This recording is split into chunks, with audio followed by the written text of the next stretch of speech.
tusabye Allah kuba niwe mwene buyinza obw'okuntiiko. Nze omwiduwo ninze omuweereza Osebo Hamza Igulu district card wa Bugiri Muslim district. Ife tuli babu era tusaba wali twaziike ku kaseera twayagaana na kuniiwe.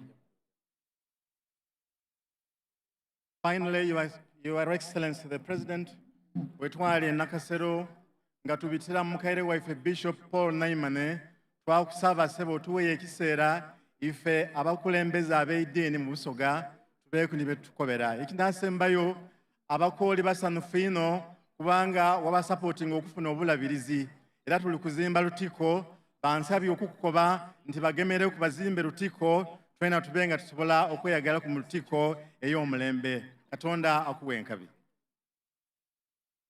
Ndi kusaba sebo galiwo ebigandike bigamaga ndi Lutiko ndowooza protocol sebo nsaba ondikirize mpe protocol ebigandiko bino.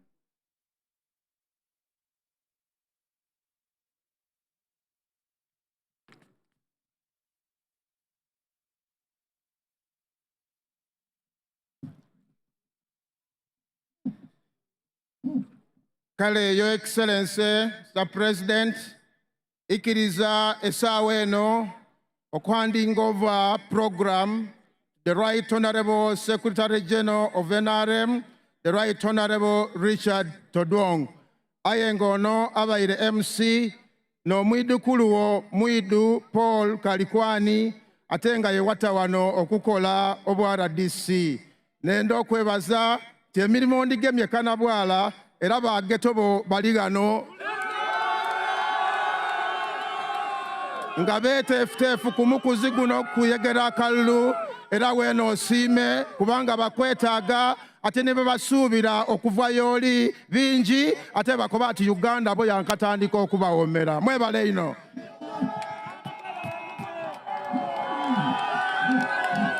NRM oye!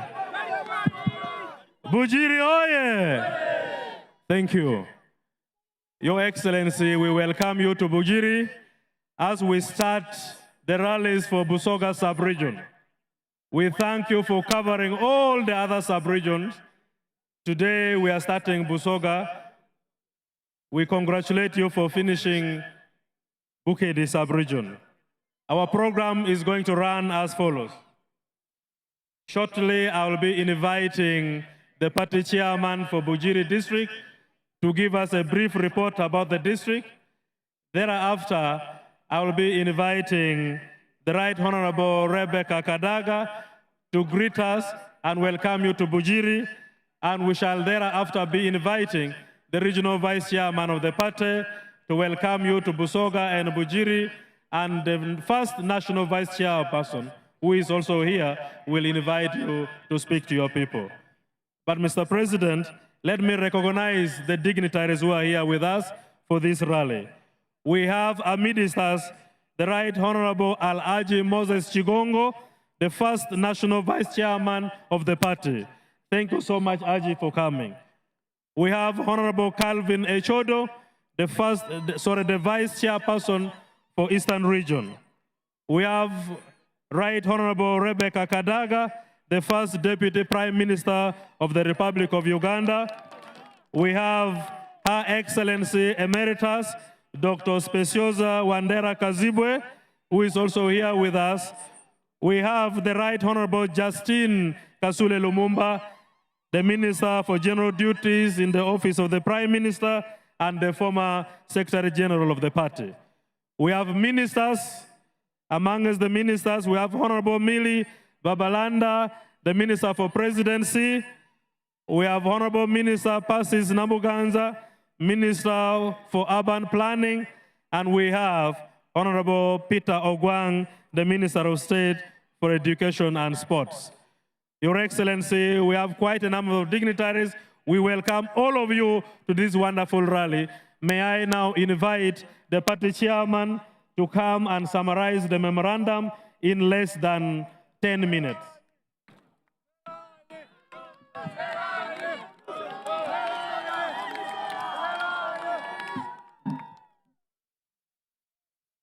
Your Excellency, President ow'eiwanga lino, General Yoweri Kaguta Museveni, ne ba dignitaries bonna tuli kwenda baba okukwaniriza e Bugiri. Era tyama ntende baba bakooli bamaze kukwaniriza era buli kintu kiri bulungi. Baba wange ninze mutawani wo Serwanyi Solomon, chairman wa NRM owa district eno eye Bugiri. Muzeeyi ndikwenda kubita mu bintu bino mu bwangu. Tuli kwenda okusookera irala okukwaniriza mu district eno eye Bugiri.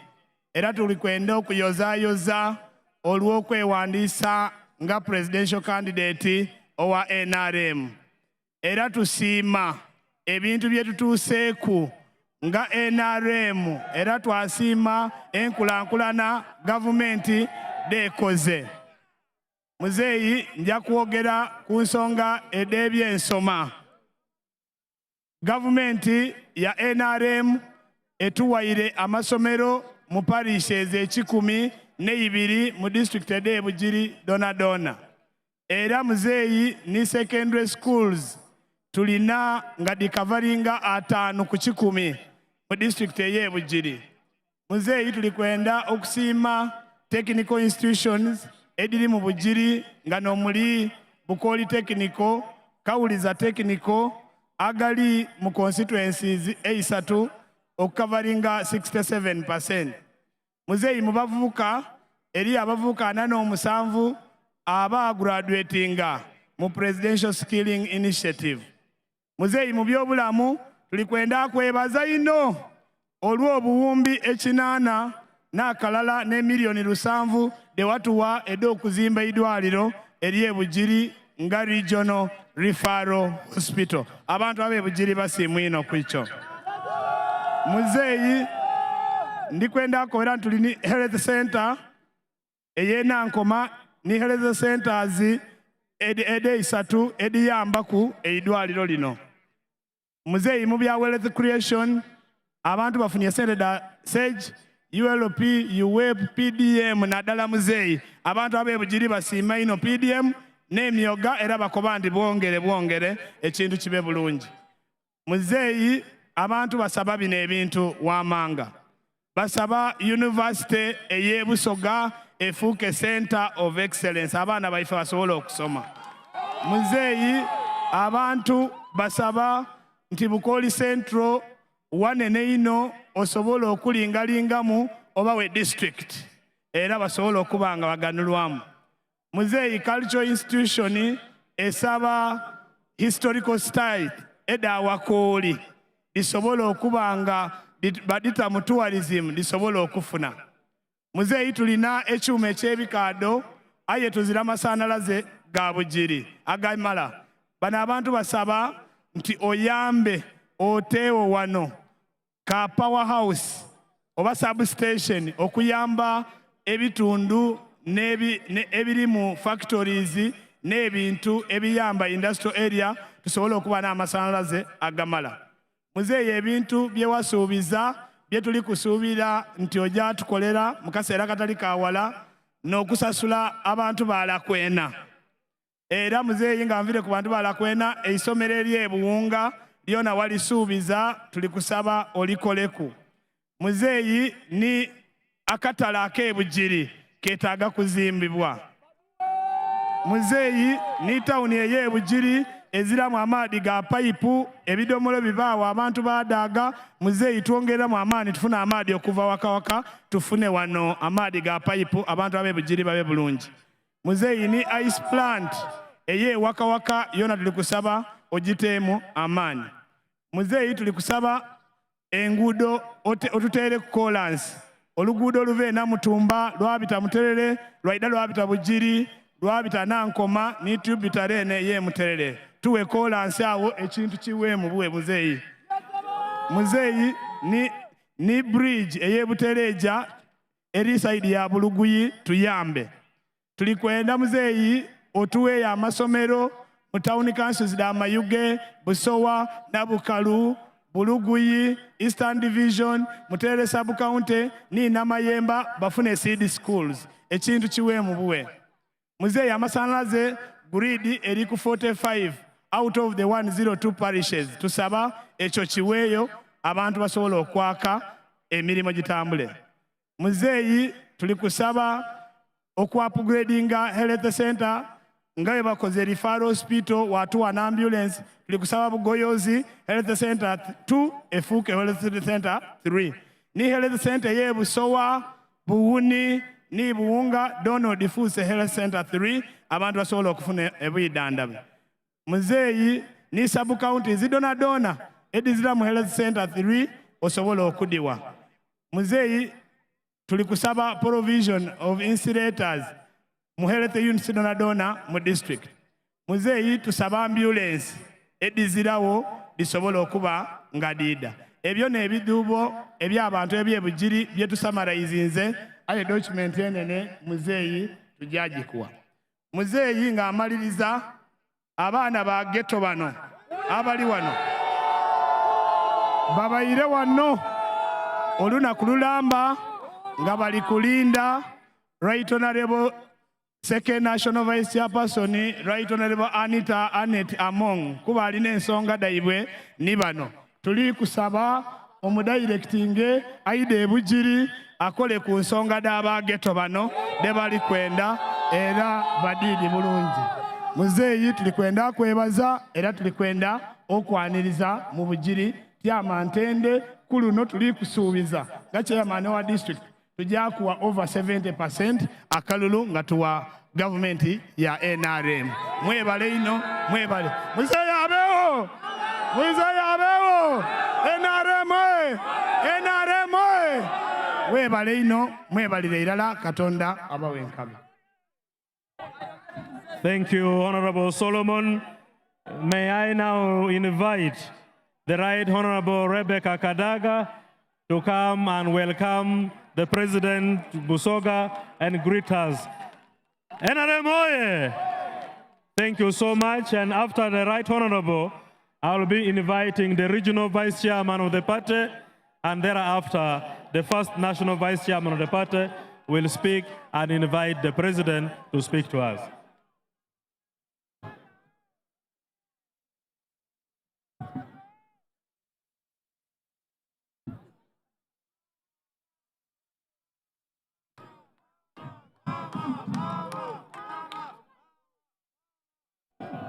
Mwebale kuida, mwebale leara. Your Excellency President, candidate waife, kola abantu ba Busoga, ndikwenda okusangaza kwitaka lya Bukoli kuno, era kwitaka lya Busoga. Mwebale ino mwebale leara kuida. Your Excellency, kwongera kubyogeirwa, twatulitambula mu byalo muno, aye ekizibu kye ndikusaba kula abantu bano, n'ensonga y'emirimo.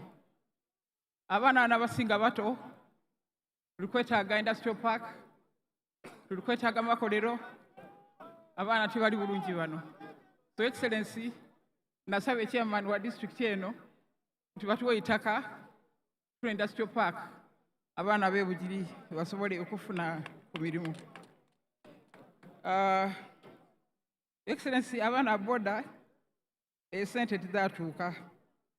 Ensonga yo tuli kusaba nti ogiringemu. Ekyokusatu Excellency, n'ensonga y'amaadhi.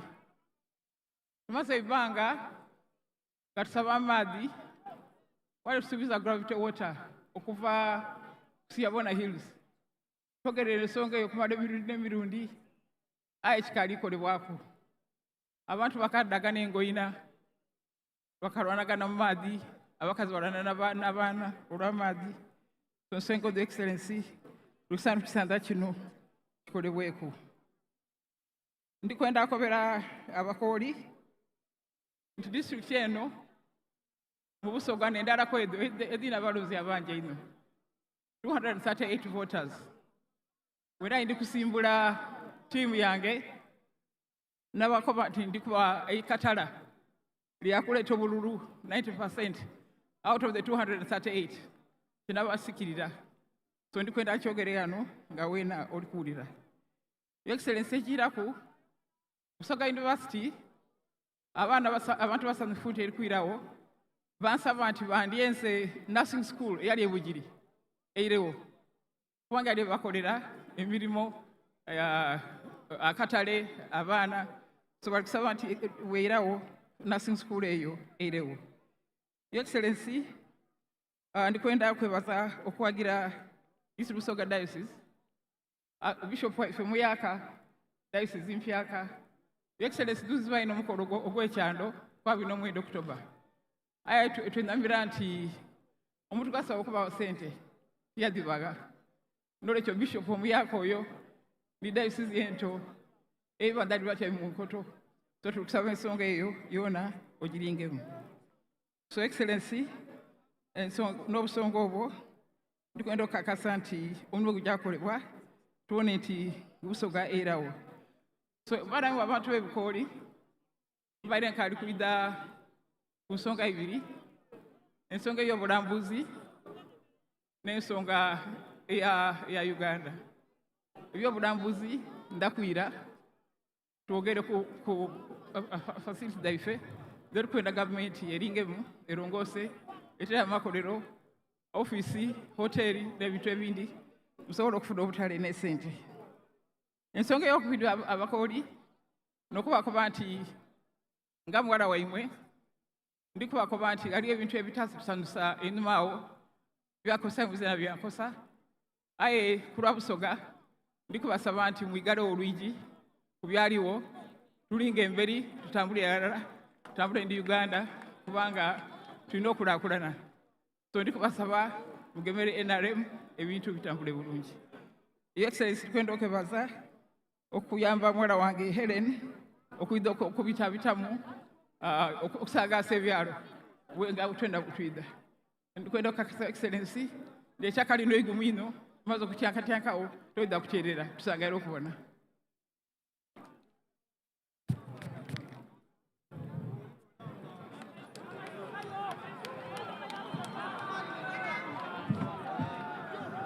Thank you so much for those wonderful remarks. May I invite the Regional Vice Chairman of the party, Honorable Calvin Echodo, to come and invite the first National Vice Chairman of the party to make his remarks and invite the President. Mr. Calvin, in less than 3 minutes, because we are time bad.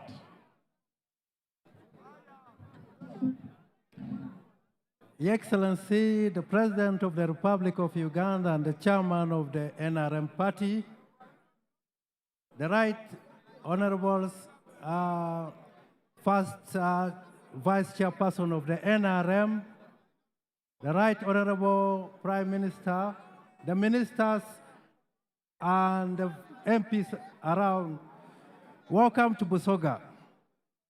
Your Excellency, you don't need introduction to Busoga. You are no stranger to Busoga, and we are so excited you are still the rallying and the uniting point of Busoga. The numbers here testify to that these people are united, are rallying around you. We thank you for coming, and I join the Secretary General congratulating you for finishing the Bugiri sub-region. Welcome to Busoga, and Busoga is ready for you. Thank you, Chairman, Chairperson of Busoga. Thank you, Busoga. Allow me to welcome the first National Vice Chairperson to welcome you. Thank you. As we welcome the first National Vice Chairman of the party, allow me to recognize all the sub-county chairmen who are here. We have in total 164, and they are chaired by Mr. Ibudi Mugoya Moses. We welcome you and we thank you so much for coming to receive the President in Busoga. May we listen from the National Vice Chairman of the party.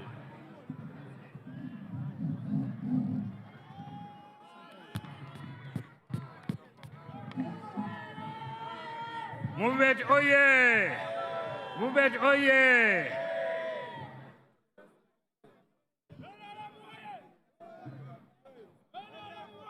Oye! Oye! Abageto, Abageto, movement oye. Movement oye. Movement is here for you. Your Excellency.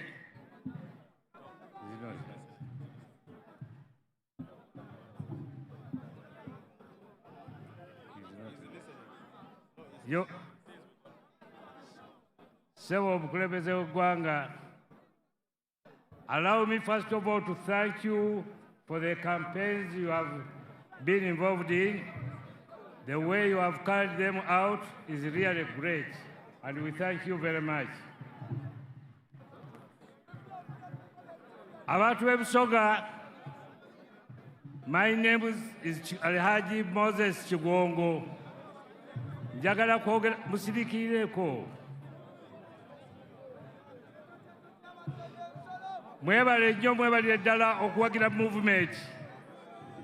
Mwebale nnyo. Kaakati essaawa eno gye tuliko enyimiriza wano yakubasaba bululu.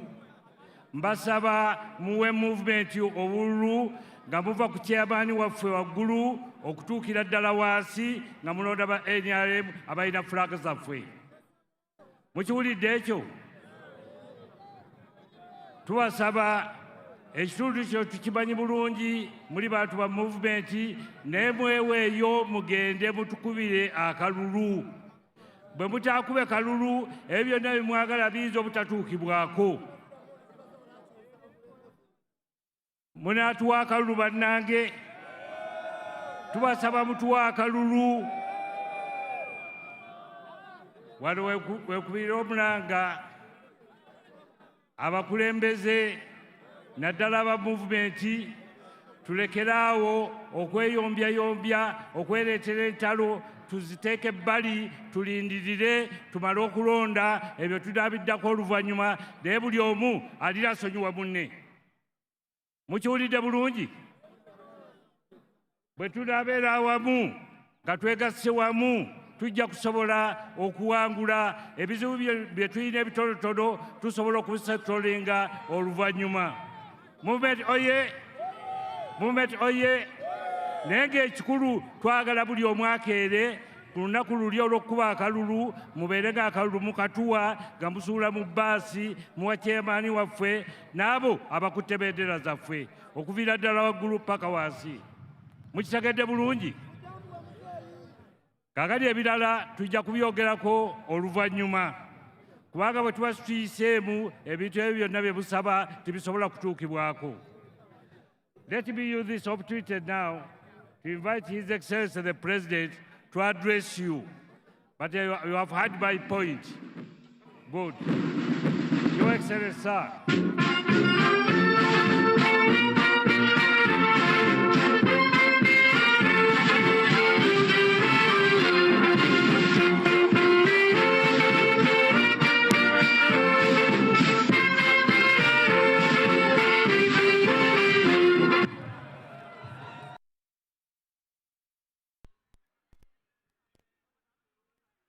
Mutyame.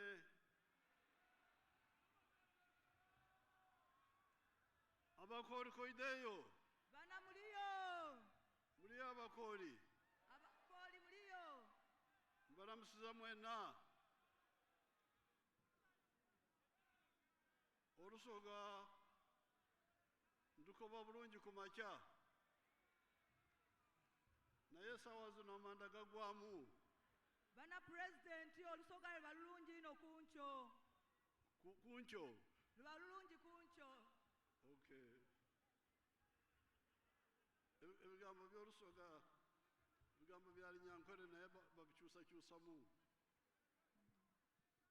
The Vice Chairman of the NRM. Chairperson wa Ifomyuka, Chairperson wa NRM. Hachigongo. Baba wa Ife Chigongo. The Vice Chairperson Eastern Echodu.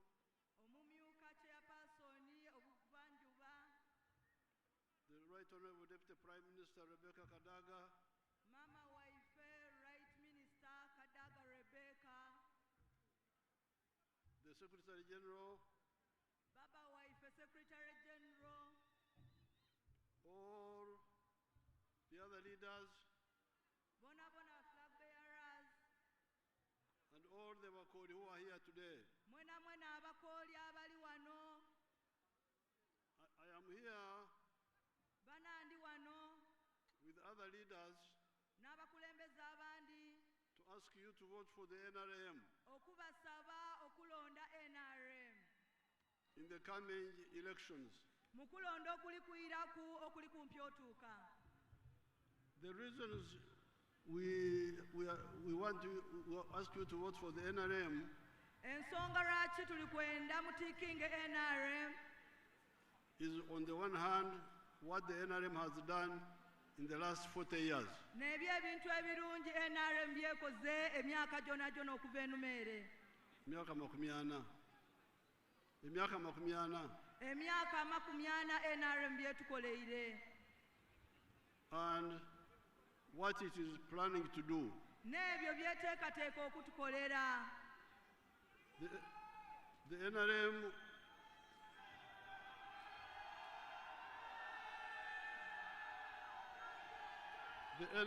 is a very clear-headed party.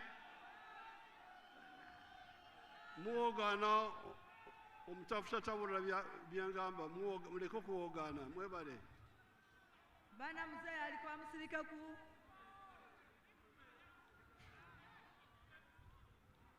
The NRM has got a very long record of performance. NRM ina bingi byekoze. Erina ekisinde gyeyise. NRM erina ekisinde gyeyise. NRM ina byetuuseeku. And has made 7 contributions to Uganda. Erina itofaali nene eryeteire ku Uganda. Has made 7 contributions. Era itofaali lyeteire ku 7 diti ngeta ku Uganda. Amatafaali 7 Uganda, NRM getade ku Uganda. NRM lyeteketekeire Uganda. The first tafari era itofaali eryo erisooka nedde ensonga is peace. Emirembe. This peace is because of our ideology. Emirembe gidi era giriwo olw'endowooza yaife. We don't believe in sectarianism of tribe or religion or gender chauvinism. Ife tutwawula mu bantu kusinziira ku madiini, kusinziira ku ndikiriza, kuyindikiriza ku lulimi, tutwawulayawula mu bantu baife ayo tubagaita. Now, because of that, we are able to unite people. Tulina omulamu ogwogaita abantu baife nga NRM. That's why we have got a national party which is viable. Kyeva tulina ekinusi ekyetooloola kyagemaganya eggwanga lyona lyona. If you check the elections of 1962, bwe weetegereza okulonda kwa 1962, no party was national. Ensonga awo daali kaali kufuuka dda eggwanga lyona lyona. They were all sectarian. Daali dirimu ebyamawangawanga nimi dityo. And that was the source of our chaos. Era awo naawava ekinusi eky'okweyabulamu okwetabanguka n'entalo. Secondly, if we are believing everybody's value, Pardon mzee. We believe in everybody's value. Buli omu alina omugaso. Tulingira buli omu okuba ow'omugaso. It enables us to form a national army, police, judiciary, civil service, which can keep peace in the country.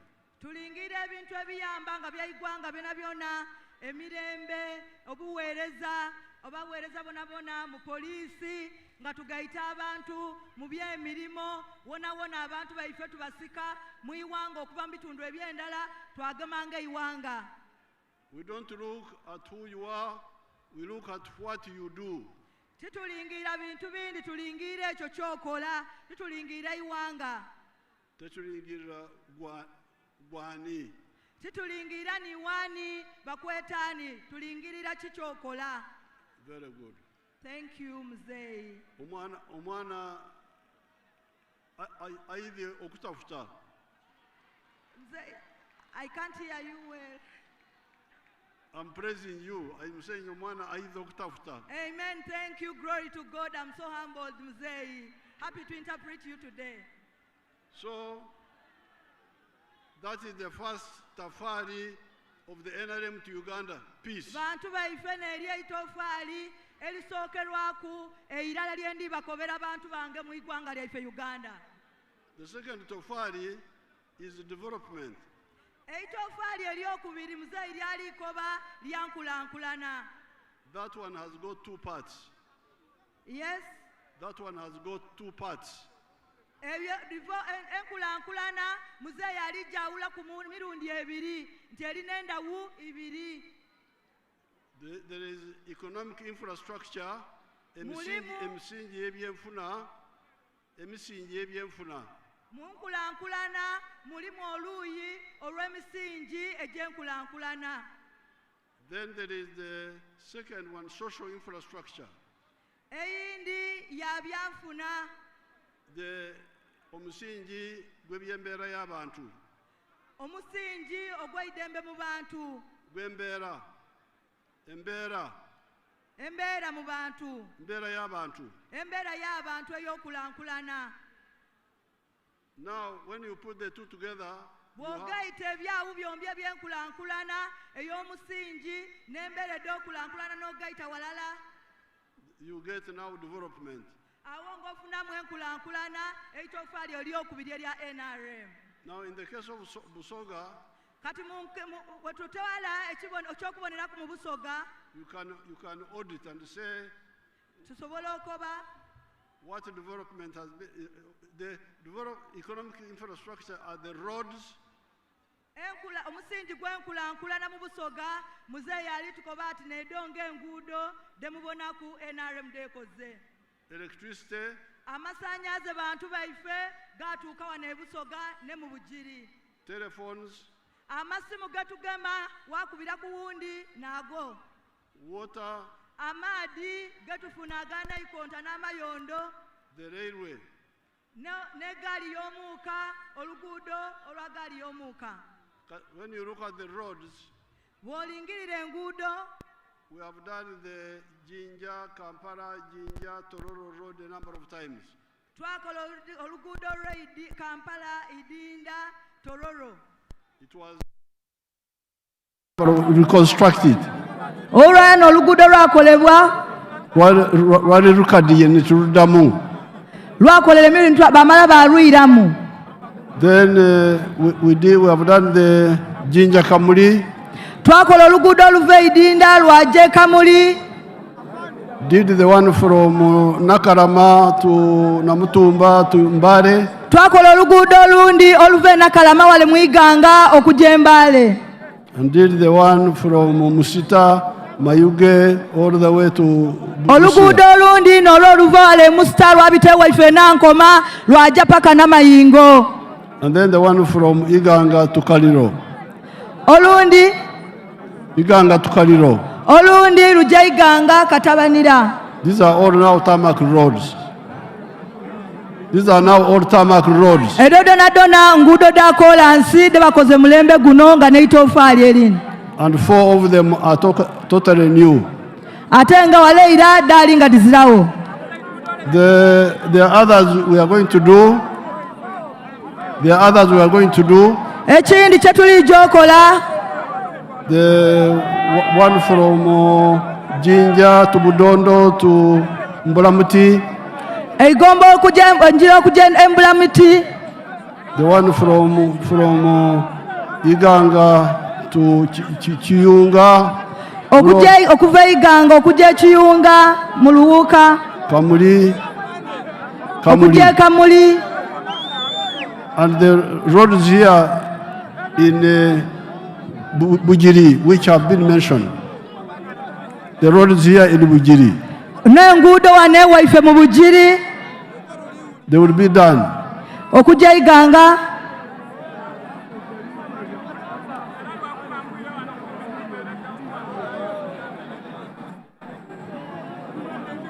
The roads here, which I have in my file here.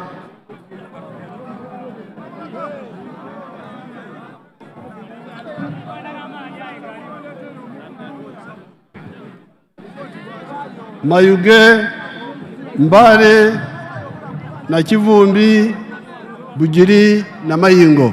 Oluguudo lw'e Bugiri okugenda Mayingo. That one will be done. Olwona lulijja kukolebwa. Then there are other smaller roads in the towns. Oluguudo olundi. Other smaller roads in the towns. Nakasolo. N'obuguudo buno obutambula mu bibuga bwona bulijja kukolebwa. Muzeeyi bw'ali tusuubiza. Now, on the issue of electricity, ku nsonga y'amasanyalaze, I have seen here in the file, because I have got a file here. Eriyo file gye bandeeteire wano.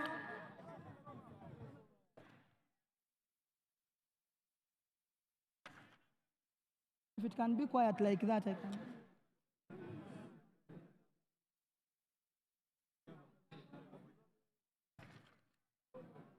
The sub-counties, Amagombolola, many have electricity up to the sub-county headquarters. bantu bange tujja kuba n'amasanyaze paka ku bitebe eby'amagombolola wano mu disitulikiti y'e Bugiri. The one which does not have up to the sub-county are actually a minority. Ate amagombolola gakaalifuna amasanyaze n'amatono aye tujja gakolako. I can see Nankoma does not have. Ndibona wano Nabukalu ku igombolola. Does not have. Baba amagombola gakaali kufuna. Nankoma does not have. Nankoma Tebalina. bakaali kufuna. The other ones who don't have. Agandi agakaali kufuna. Buuni Town Council. Town Council ye Buuni ekaali funa masanyalaze. Then there is Busowa Town Council. Busowa Town Council yone ekaali funa masanyalaze. Buluguyi. Buluguyi ekaali funa masanyalaze. Nabukalu. Kapyanga sub county yone ekaali. Ekali, it has not got. What? Namayemba. Namayemba Town Council yone ekaali kufuna. Muwayo. Muwayo Town Council ekaali funa masanyalaze. So out of 20, so tuli kusaba 1, 2, 3, 4, 5, 6, 7. 7 have not yet got. Amagombola agonagono omusanvu gakaali kufuna masanyalaze. But others have got. Aye agandi gafuna. Bulesa. Bulesa sub county. Buunga. Buunga sub county.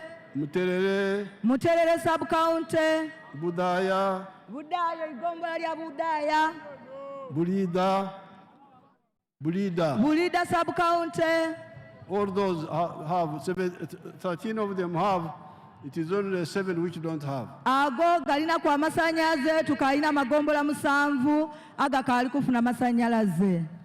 The Deputy Prime Minister talked about the water of Lake Victoria. Ensonga y'amaadhi. Because boreholes kubanga naikonta are not sinkable near the lake.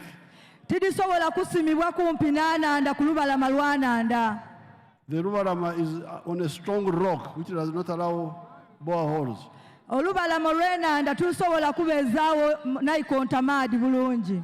The plan is to pump water from Lake Victoria up the hill, and it comes by gravity. Tuli kuteekateeka okubasundira amaadi okuva ku nanda ya Victoria musobole okufuna amaadi ga pipe.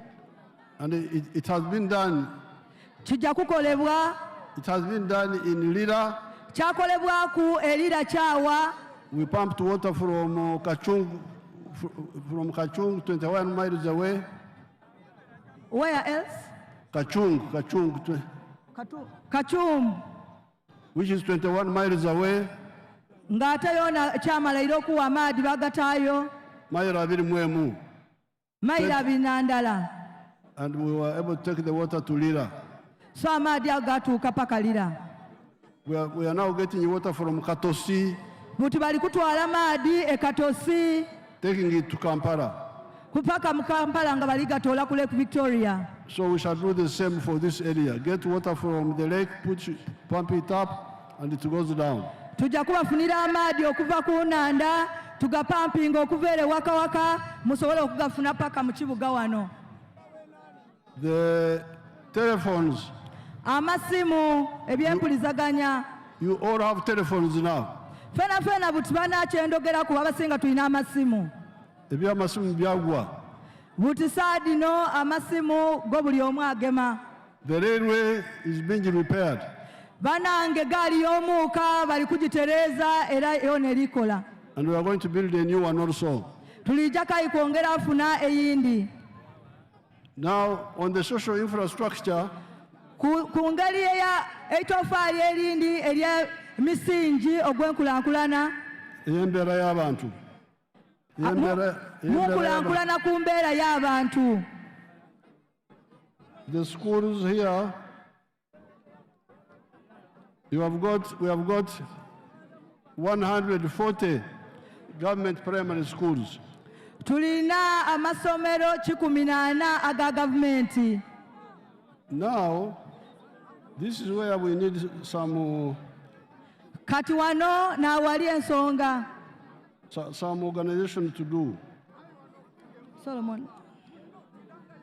Because we have got 140. Tulina amasomero 14 government primary schools. Amasomero ga gavumenti agayambibwa ku gavumenti wano mu Bugiri. Now the parishes. Mu Miruka. We have got 102 parishes. Tulina wano e Bugiri emiruka 12. That means the government primary schools are now more than the parishes. Ekitegeeza amasomero ga gavumenti aga primary mangi okusinga ku emiruka gye tulina. But they are not well distributed. Aye tigali mu mbeera nnungi. They are not well distributed. Aye tibagagabibwamu bulungi mu miruka egy'endawulo. Tibagagabye mu bwenkanya. Tibagabye amasomero gano ga primary mu bwenkanya. So you find that only 58 parishes have government primary schools.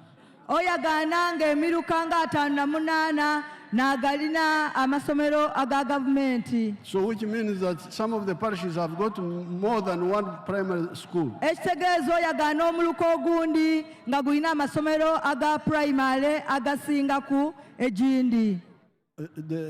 While the others don't have. Ate wayagana omuluka ogundi ng'ate guzira isomero lya primary ate nga amasomero already gali mu mangi. So I would want the RDC and the chairperson and the DEOs. So nga tubita mu chairperson wa Bugiri to handle this matter. Nteesa nkina kigemeemu kuko obukugu. Don't put too many primary schools in one parish when the others don't have yet. Tosimba masomero ga primary mu muluka mulala gwonka nga tukayina emiruka egiza amasomero ga primary ga government. Now the secondary schools. Ate amasomero aga senior aga secondary 9. Gali 9. The Magombola are 20. Ate nga amagombola tulina 20 mu Bugiri. So there are 9 which don't have yet. Ekitegeeza tulina amagombola agakalifuna amasomero ga senior wano mu Bugiri aga government. 9. Buli? 9. Tulina 9 agakalifuna masomero ga senior wano mu Bugiri. But our policy aye munkola yaife n'ennungamya yaife is for each sub-county to have one secondary school of the government. Tuluwirirwa buli gombolola okuba n'isomero erya government erya senior at least irala. And each parish to have one primary school of the government. Ate nga buli muluka kunkola yaife erina okuba n'isomero erya primary at least irala. Actually the secondary schools are 10. Amasomero ga senior mu Bugiri gali 10 nga government. If you add the one of the municipality. nga oyongeireku agali municipalities. One, this one. Mulimu irala lyonka mu municipality. Now, on the health centers, ku madwaliro ku by'obwidandabi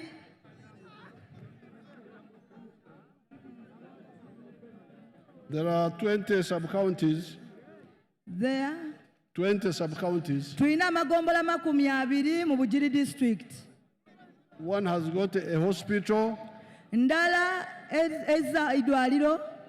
Erimu irwariro. One sub-county erimu irwariro. Igombola irala lina okuba n'idwaliro. Another one has got. Agandi gazira. No. One has got health center 4. Irala magombola gaife igombola irala erina idwaliro ku Mutendera health center 4. And 11 amagombola 10 irala have got health center 3s. Galina amadwaliro ku Mutendera gwa health center 3. The ones without are 7. Agazira gali 7 amagombola gazza idwaliro ku Mutendera gw'okusatu. But the plan ayenteekateeka upgrade Bugoyo's health center 2 to health center 3 in Namayemba. Muzeeyi aliko baate idwaliro lyaife ery'ebugoyozi eri ku Mutendera ogw'okusatu eryokubiri gukuzibwe ku Mutendera ogw'okusatu bali upgrading era bajalikolako. Plan to upgrade Busowa health center 2 to health center 3. Bongere basitule idwaliro lyaife erya Busowa town council lyona ituuke ku Mutendera ogw'okusatu. Plan to upgrade Wagobo health center 2 to health center 3 in Nabukalu. Live ku Mutendera gwa okubiri health center 2 liye Wagobo babongere Wangobo town ye Wangobo munabukalu balija kuza idwaliro eryo okuva ku Mutendera ogw'okubiri beize ku Mutendera ogw'okusatu. Plan to upgrade Budaya.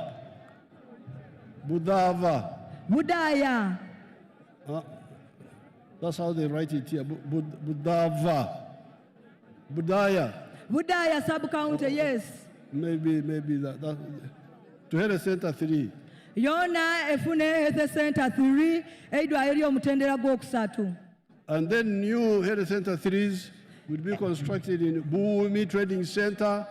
Amadwaliro amagombola g'amadwaliro health center 3 nga mayaka tulite Buuni health center 3. Muwayo Trading Center. Muwayo town council yona efune health center 3. And Muterere sub-county. Mutere yona health center 3. So these two. Mutigana abiri.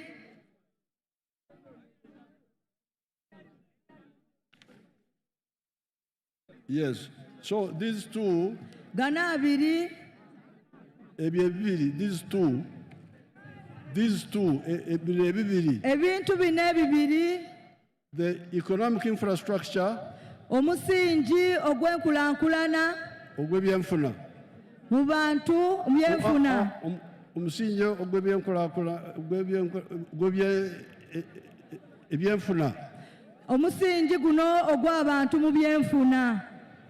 Together with the musingi of the embeera y'abantu, social infrastructure. Musingi ogw'ebyenfuna guno mu bantu baife mu gw'okulankulana. Embeera y'abantu, they are two different. There is economic infrastructure and social infrastructure. You should learn these words in the local language. Omusingi ogw'ebyenkulankulana mu bino ebituyamba okulankulana nga nguudo ng'amasomero eri ogwo ni guno mu mbeera ey'abantu omusingi mu mbeera ey'abantu ey'okulankulana giri misingi ebiri. Absolutely. Omwana akobye bulungi. Weebale ino nsiimye baba. The two ebiri gino emisingi form development. Diwe tudigaita walala tuva mu kye tweta enkulankulana nga NRM. And that is NRM's contribution on that. Era nenda kubakobera nti neerya itofaali lya NRM mu nkulankulana wano mu Uganda mu Busoga ne Bugiri. The second tofali, the first was peace. Itofaali erisoose libeire emirembe obutebenkevu. The enkulankulana with the two sides. eryokubiri libeire enkulankulana enduyi dombi mu mbeera d'abantu ni mu bino bye tukozesa okufuna enkulankulana. Is the second tofali. Second tofali. Eitofaali eryokubiri. Now, but there is a problem here, Kati wano tulinawo obuzibu. which we saw in the 1960s. Obuzibu obwo twabubona mu 1960. People, when they talk of enkulakulana, Buli wawulira nga boogera ku nkulankulana. they talk about the roads, electricity, and so on. Mulingirira ino mwayogera ku nguudo, ku bizimbe, ku madwaliro. Nibeerabira omusoga kye yakobeera. Mwerabira enkulankulana eno ey'omuntu. Mwerabira omusoga kye yakobeera. Beerabira Ekyomusoga yakobayira. beerabira omusoga kye yakoba. Ekyomusoga yakobayira. Can you say that? Omusoga yakoba atya? You forget. Mwerabira ekyomusoga yagamba edda.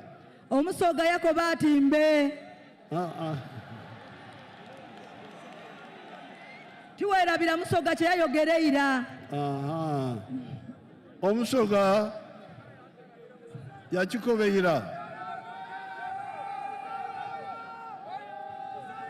Omusoga yakikobeira nti akange omusoga yakoba nti akange kakira akaife. Kakira ku kasinga kwa kaife. So that's why the NRM, Kati NRM from the 1960s, okuva mu 1960 was insisting that separate development from wealth. yalinga enkola nga tukoba ntukole mu ngeri y'omuntu okukulankulana. The separate, distinguish between development and wealth. Enkulakulana n'obugaiga. Tuli kwawulamu enkulankulana n'obugaiga okola ku sente. Very good. So, if you don't do that, you will create a lot of trouble. Buti bw'otakola ekyo kitegeeza nti oli mu katyabaga. In Kampala, there is a lot of development. E Kampala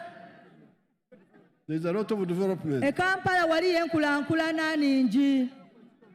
The tarmac roads, eriyo enguudo dda kolansi, electricity, eriyo amasannyalaze, other developments. n'enkulankulana edindi ed'endawulo. But some of the poorest people are in Kampala. Aye ate abantu abasinga bwavu ate era obaagaana e Kampala. The ghetto boys you are talking about are in Kampala. Baani nazze bano be tuli kwogera kwa ba ghetto era ne Kampala obaagaanayo. There is a development. Eriyo enkulankulana.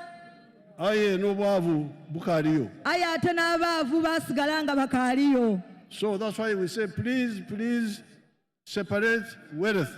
So kyendi kusinziirako okubakoba ti bantu bange mwawula okulankulana n'okugeigawala.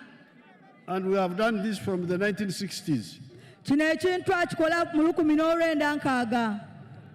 And those who have listened to us have moved. Era ababakiwuliriza basoboire okweyongera ku n'okulankulana. But let me see here in Busoga, the examples I have here. There is a man called Basangwa. I don't know whether they captured his work. Omwami ono Basangwa. Wasangwa.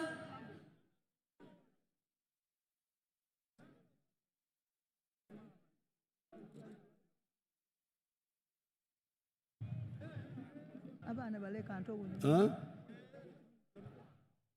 There are others we captured here when we were here last time.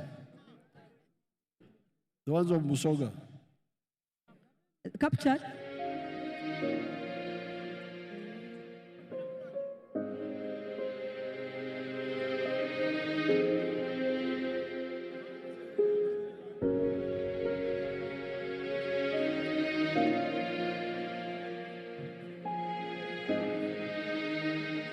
Amanya gange nze Kaziwe Mike tuli Namazala LC1 Mercedes County Jinja District. Wano we tuli Kaziwe Family Mixed Farm ya waka. Farm eno twagitandika mu 2013 nga tutandika n'entemu eyatuweebwa gavumenti nga tuyita mu kitongole ekya NADS. Mu kiseera ekyo gavumenti yali etuwa emitwalo 7 era ffe emitwalo 7 twayongerako emitwalo 35 ne tugula ennyana ku miliyoni 1 n'emitwalo 5. Ente eyo etuzaalidde abaana kati mu kiraalo wano saawa zino wenjogerera waliwo ente 11 naye abaana bezadde abaana ente eyo bezadde n'abazzukulu bonna bazze batuzaalira kale tuzze nga tutunda ku nte ezo okukendeeza ku carrying capacity nga bwe tuli ku faamu kuno tulinako ente ezikamwa ku saawa eno tukamya ente 5 nga tufunamu amata agawera lita 8. Buli lita tugitunda siringi 12 lunaku ne tufuna emitwalo 9 omwezi ogumu tufuna emiliyoni zaffe 2 emitwalo 88. Kaakati bwe tujjako ez'abakozi ne tujjako ezidukanya faamu n'ebiralala ogenda okumaliriza nga tusigazizaawo miliyoni 1 n'ekitundu ezo ezikola emirimu emirala mu maka.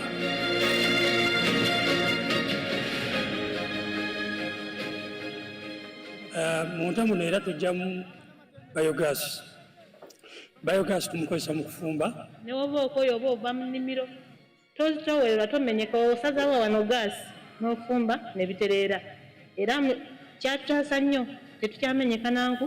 Kino kyenkutte mu ngalo ye sabbuuni waffe gwe tukola okuva mu busa obw'ente. Sabbuuni ono tumukola mu biosilary aba avudde mu biogas digester nga gaasi amaze okuvaamu. Sabbuuni ono tumupaakinga mu lita 1 ne mu lita 5. Lita 1 tugitunda 3,000 nga currently omwezi production yaffe ya lita 7 era nga buli lita tugitunda 3,000. Bw'obalabalamu omwezi tuyingiza emitwalo 21 okuva mu sabbuuni waffe ono. Ng'oggyeko bye tukozesa n'ebirala packaging materials ng'obudomola buno ne bu stickers bino tuteekako obwa labeling tukkakkana nga tulinawo emitwalo gyaffe 18 ezitaliiko musolo okuva mu sabbuuni buli mwezi.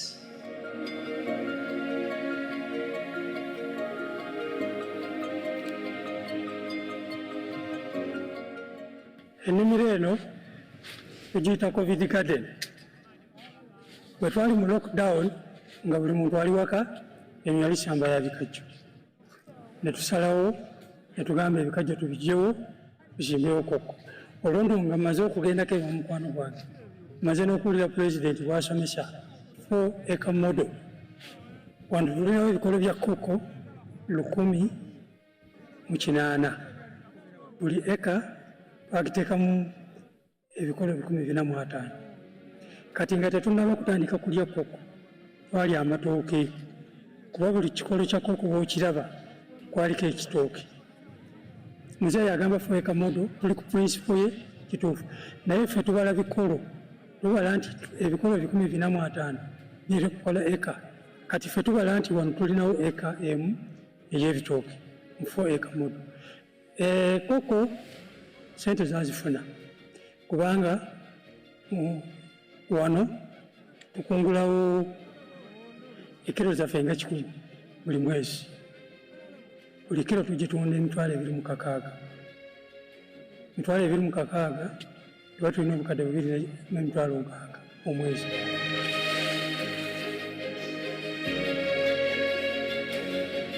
Mu nnimiro yaffe eno ebirime byonna bye tulina tubifukirira. Tufukirira kokowa waffe, tufukirira emmwanyi, tufukirira ebitooke omwaka gwonna. Era nga kituyambyeko okufuna yields ennungi omwaka gwonna ololera. Emmwanyi wano waliwo ebikolo by'emmwanyi 300. Waliwo essamba empya gye tuteeseteese ya eka 5 ey'emmwanyi eri nanfuga ki. Naye wano tufunawo ekiro za kase 307 omwaka. Omwaka oguwedde twazitunda siringi omutwalo 1,100 buli kiro ne tufunamu obukadde 3 n'emitwalo nga 8.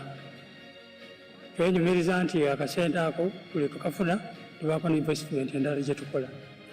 Era njaga okubategeeza nti wano twatandika ne eka 4 n'ekitundu. Right now, faamu yaffe yonna eri ku acres 20. Wano tulinawo embizzi, bid bagiyita large white, enkazi tulinamu 5, obutwa buli 9. So embizzi yaffe eno enkazi gy'olaba okuzaala average etuwa bwana 10, ate average namuna nekuzaako obwana 8. Obwana nabo neeno omwaka tutundamu obubizzi 68. Buli kabisi katunda 10,000. Omwaka nekiba nga tukoze million 6 n'emitwalo 8. Era nze njagala nnyo okwenyumereza mu President Museveni olwa ideas yatuwa yafu eka model. Siraba nsonga ky'omuntu wa eka 1 eka 2 osimba ebikajjo. Njagala eddala ero bannayuganda lituveemu, omuntu okole ekintu ekisobola okukuweesa ssente, abaana basome, amaka gatebengere. So 4 acre model is the way to go. So you have seen now Mr. Kazibwe, what he has done there. Kati mubona ebikoleibwawo. You have seen what Mr. Kazibwe has done in his home. Ndowooza mu bweine mwami Kazibwe tuva okubalaga byakoze maka ge. He has got cows for milk. Alina ente ed'amata. Selling 80 liters a day. Ng'atunda lita 8. He has got coffee. Alina emwani. He has got cocoa. Alina kokowa. He has got pigs. Alina wo n'embidi kayaya. I didn't get where his total per year. Tigemisa bulungi nfuna ye mwaka. But it is quite a bit of money. Aye ng'ate mu kubona okwange afunamu akasente akawera. Because for the milk alone he was getting about net of about 12 million a year. Kubanga we tulingirira amata agava mu nte gwonka tubona nga afuna emiliyoni 12 buli mwaka. So he's following part of what we told you in 1996. Alikugoberera ekyo kwebyo twabeegesa mu 1996. The 4 acres model. Ogwo omulamwa ogwa eka 4 ekyokuboneraku. 1 acre for coffee. Nga yiika ndala bagirima mu emwani wagiza kumbali. 1 acre for fruits. Eka eyindi waatamu ebibala. 1 acre for pasture for dairy grazing. Eka eyindi eyokusatu waatamu eisubi lyosobola okuliisa ebisolo byo. Acre number 4 food crop for the home. Eka eyokusatu eyokuna ng'otaamu ebyokulyaku ebyewaka. Then in the backyard poultry for eggs. Then wabayo nga olinayo ne kunkoko edikuwa amaggi. And then piggery like you saw because we were there. Era wabonawo ng'alinawo n'embidi daayaya. Then near the wetlands fish farming. Ng'ate woba ng'olinawo okwawali kwakabali bali ng'ofuna amaadi osobola okulundawo engege. You will get a lot of money. Osobola ofuna sente mu ebyo ebintu bantu bange. I want my staff to get the total for Kazibwe so that we use it when we are talking. Nsaba abantu bange abankoleraku basobola okunfunira omuwendo ogw'akasente mwami Kazibwe kaafuna. But I can give you one example from very far away. Aye nga nsobola okubakoba nti ensonga eyo beekola bulungi ino. From Karamoja. Okuva e Karamoja. Katulabe Karamoja.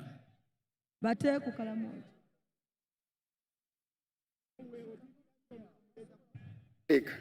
Ogira.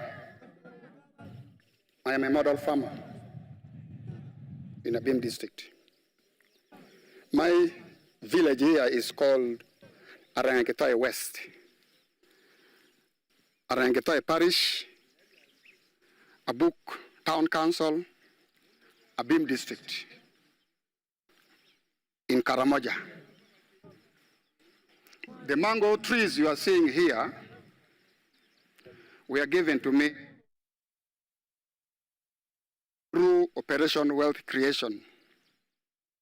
I received 200 mango seedlings, and I planted all, and they are all doing well. Apart from this venture, I got money from PDM last year.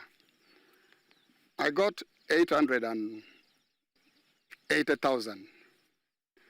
And I used 800,000 for buying 10 goats. And the goats are there. They have multiplied. They are now 16. Part of the money of PDM I used for buying cassava stems. Through that money, I've managed to plant 2 acres of cassava. They are now doing well. The first acre, I intend to harvest next year in January. Then for the mangoes, you are seeing, I started harvesting last year in 2023. The first harvest, I got 6 million. That was in June. Then second harvest in November, I got another 6 million. So last year, from these mangoes, I got 12 million shillings. I've been selling to the people around. Actually, Soroti Fruit Factory has booked this mango. They want me to take these mangoes tomorrow, 2025, to the factory. Actually, I've been selling locally. I've been selling 1 at 500 shillings, 2, 1,000. And people are buying. These mangoes are very good. The mangoes, trees you are seeing here, are giving me money, a lot of money. And I want to thank His Excellency, the President of the Republic of Uganda, Kaguta Museveni, for coming up with the idea of Operation Wealth Creation in the country. This is money. I am not going to suffer. My children will not suffer because of this wealth. I call it wealth now. I always harvest. I don't harvest mango. I harvest money, not mangoes. So I want to thank our president so much. And next year, if all goes well, I expect to get 18 million first harvest. And then second harvest, I also expect to get 18 million next year, 2025. So altogether, I expect to get 36 million shillings. And this money... Now here you have tulina this man from very far away. Omwami ono aviire waleere mu Kalamoja. It's about 300 miles from here. Wala ino okuva wano mayiro nga 300 okutuuka gy'ali. There is no tarmac road there. Ezana luguudo lwa kolansi oyo omwami gy'aviira. There is electricity is now there. Electricity is now there. Aye buti amasannyalaze wendogerera galiyo. And the phones are there. N'amasimu goona galiyo. But the road is still maram. Aye enguudo ddayiwe dikaaliterera bulungi. Aye obugaiga buliyo. Aye obugaiga abukoze. Mumubwine awo. We mulinze awo obwera ku screen obugaiga mububwine. Enkulaakulana ntono. Enkulaakulana eriyo ntono. Aye obugaiga bungi. Aye obugaiga obw'esente buliyo. So this is what we always want our people to be clear. Kino kye tweta. Kye twagala our people to be clear about. Kino kye twatandikawo okwenda okwinonola abantu. If people had listened to our message of 1996, we mugiira ku musingi gwaife ogwo ogwa 1996 of 4 acres model, ogw'okugerezaaku okulima ku eka ina donka. There would be, for the people with small land,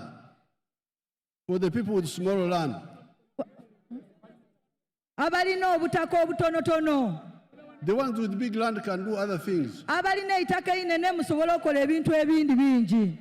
But this was medicine for the people with the 4 acres or less. Aye kino kye tuli kwogeraku kikolera abo abalina eitaka itono tutandikire mu eka nga 4 kuyika wansi. Lyali ddagala. It was the medicine for... Lyali ddagala limagezi agakuyamba okulankulanire ku itaka itono. Now I will give you my own example. Zena ndija kubawaako ekyokubonerako ekyange nga president. In one of my skilling hubs. Ku bifo byange ebyetwegekezaamu eby'emikono eby'omutwe.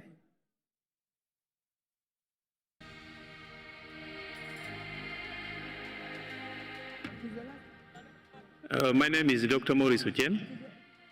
I am a commissioner by appointment, deployed at State House, and I've been assigned by the president to execute the 4-acre model. And I've put them so far in 10 regional zones in the country. Now, the 4-acre model is an idea conceived by the president to guide our farmers on how to utilize their small acreages of land so that they can earn more money through intensive farming. And here we are talking about enterprises that have good yields and high income for their household. So we have the fish farming, which is one of the enterprises that can be done near the water without interfering with wetland and tampering with water flow. Then we have the zero grazing unit. On the other side, we have the coffee, we have the banana, and also a household needs food crops as 1 acre plus fruits. So this idea of the 4-acre model is to support income for the household. And as I will go into the small mathematics, you will know that it's capable of pulling somebody out of poverty. Now, specifically on the fish pond, here is about 20 by 50 meter pond, 1,000 meters squared. After finishing the excavation, we stock 10,000 fish. We feed it for about 8 to 9 months. In the north, which is warmer, the fish grow faster. And in the west, which is a little cold, you add 1 more month to reach the same quantity of grams.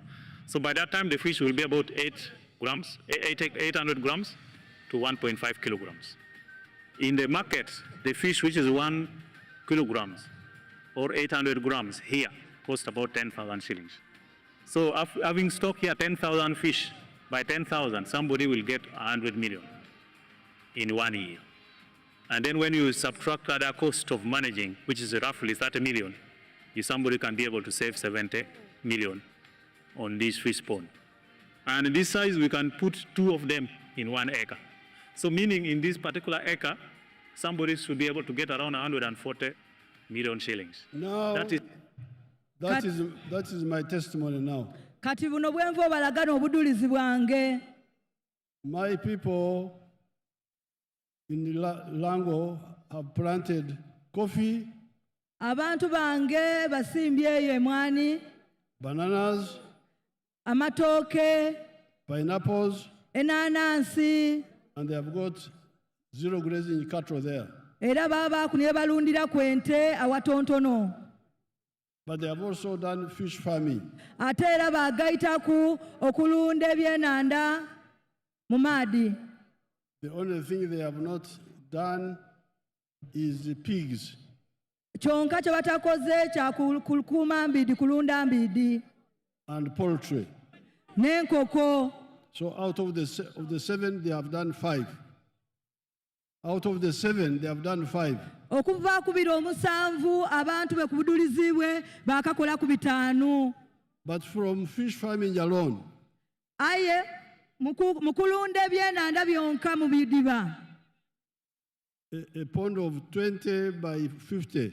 Ku itaka ery'efuuti 2 ku 5. Not foot, meters. Mu meters. 2 to 50. Meters 2 to 50 by 50. They are able to get 100 million shillings a year. Nga bali kulundira ku 2 ku 5 mu mita balifunanga emiliyoni 10 omwaka. And this is in half an acre. Ate nga kino bali kikolera mu itaka etawera yiika. Then when they deduct costs, era batola ku bye bakozesaaku mu kukola omulimu ogwo, they remain with 70 million.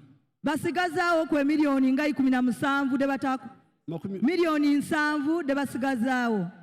Now, if you do 2 in an acre, buti woba ne 2 mu yiika ndala, this is 140 million shillings from fish alone net income. Osobola ofunamu emiliyoni 40 mu kulunda engege donka mu bidiba ku yiika endala. So my NRM supporters in Busoga and Uganda. Bantu bange abawagizi ba NRM ab'e Busoga ne Uganda okutwaliza awalala. Kye twakoba omwaka 1996 banange. Ekyo kye twabokoba mu mwaka gwa 1996. Singa tuyirayo ne tukikola. Singa tuyirayo twagumiza ensonga eyo twakikola. Because you hear the man from Karamoja. Kubanga mu bwino omwami ono aviire Karamoja. He got the seedlings from Operation Wealth Creation. Yakola ebyo ku nsonga ku mulamu ogw'okukulankulana okugaigawala. Operation Wealth Creation. Akozese okukola okukalankulana mweno okwekulankulanya. Endokwa abaserikale ze baleetanga. Yafuna endokwa oba ensigo ed'abasirikale de baleetanga. But this Operation Wealth Creation was in the whole of Uganda. Aya ate enkola eyo gavumenti gye yaleeta ey'okwegaigawaza ey'ensigo yaliwo mu Uganda mona. So you find that in Karamoja somebody takes it up, but people are suffering near here, near the... Okyetegereza nga abantu ere Karamoja bakigula bakikola ate abantu bange wano nga bakaate bakaabonaabona. Abamu. Abandi abatontona abandi nga bakaabonaabona. So please, let's move. Banamba saba tutambule tukole. We have the money, PDM is coming every year. Tulina esente ed'okwegaigwaza ku muluka PDM ediida buli mwaka. We have been having a myoga. Tubeire n'esente ed'emyoga. We have been having a youth fund, women fund. Tubeire n'esente ed'okulankulanya abavubuka. And we are going to create more funds for the ghetto. Tulijja kwongera ofunayo esente ed'abageto. For the borders. For the borders. Aba border. I thought these people had got. They are like the ones of Kampala. Nalindi dinti aba border abe Kampala bafuna. The Haji Farouk, which of our people got money? Haji Farouk, Chirunda. Baba ife Haji Farouk Chirunda, bantu chabafuna sente daba border. Because they were all supposed, they should all get. Mwena wano muida kufuna. Now, Chirunda, if he's around.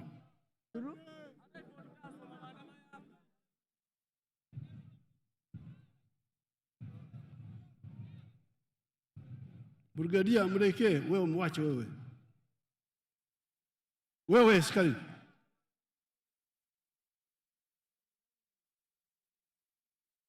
Brigadier, what are you? Brigadier, come. Toka wewe. Go, what were you saying? Move. You wanted to say something? Huh? You are talking with this one? Oh.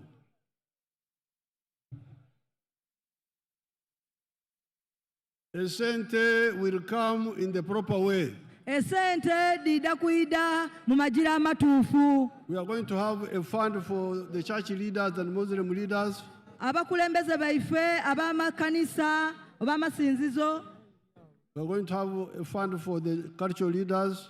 Tuida kuba n'obuyambi bw'amakanisa ag'amasinzizo abakulembeze abamawanga abebyamawanga abobuwangwa. We are also going to have a fund for the university graduates who don't get jobs in 2 years. Abaana baife bona tuida bafunira sente banabasoma babatiikira ngaye bakalifuna milimo. We shall have a fund for them also. Tuida kufunira kwa bona obuyambi obw'esente. But that means what I'm appealing to you is take up these opportunities. Aye kyendi kubasaba esente dino edibadidya mwena munoonye ku emyaganya gino. So that you get out of poverty in your home. Musobole okulwanisa obwavu mu buveemu. So this is Tofali number 3 of NRM to Uganda. Lino neitofaali eryokusatu erya NRM ku igwanga lyaife Uganda. Now the fourth Tafari kati eitofaali eryokuna is emirimu. N'emirimu. Where do jobs come from?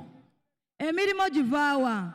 The people who confuse Africa and confuse our people. Yes. Abantu ababuzaabuza abantu baife wano mu Africa. They give the impression that jobs come from government. Basiige ekifaananyi babaguza babakoba mbu emirimu giva mu gavumenti mwonka. That's a failed country. Eyeba igwanga iremereirwa. Because there is no way the government can be the source of jobs. Tasobola kuba ku gavumenti yonka nga yetulingirira okuwa abantu baife emirimu. The government jobs altogether are only 480,000. Emirimu gya gavumenti giringa mitwalo 4,800. Mitwalo 4,800. Mitwalo 4,800. 48. 480,000. Emitwalo 4,800, yes. Now we are 50 million people.